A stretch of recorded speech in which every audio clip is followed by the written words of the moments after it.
Hi friends, आपण माने समस्ते निश्चित भाव में पीएम किसान सम्मान योजना विषय जानिथिबे। पीएम किसान सम्मान योजना चाषी भाई मानक पई एक बहुत बड़ खुशी खबर, जो कि पीएम किसान योजना 22तम किस्ती रे अटकी रही किसान का अकाउंट को 2000 टंका लेखा सीधा सक चाषी अकाउंट को आसीबो।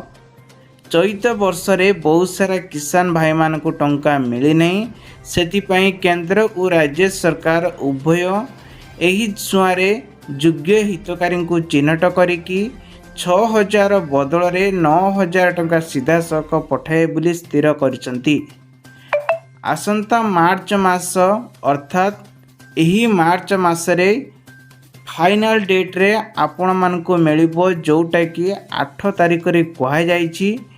जदि आपण माने केवाईसी पूर्ण करिसंती ताहले आपण मानकु एथिरे 2000 टंका लेखा मिलिबो। जो माने आज पर्यंत आवेदन करिनांती वर्तमान समय रे एबे आवेदन करि परिबे। मिलिथिबा सूचना अनुसार 22तम किस्ती हुली परे चाषी अकाउंट को आसीबो। हेले एने सरकार कौनसी सूचना मध्य जारी करिनांती केउ चाषी माने पाइबे केउ चाषी माने पाइबे नहीं।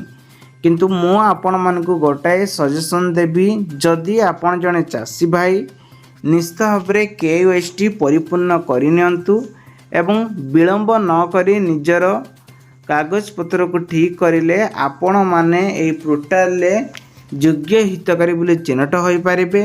आ आपण मानकु मोटो 2000 टंका किस्ती 22तम पाई परिबे। आशा करछि वीडियोटी आपन बहुत सारा हेल्प नहीं। भिडियोटी भला वीडियो लाइक करेंगे, आपण साथी मानू शेयर करेंगे।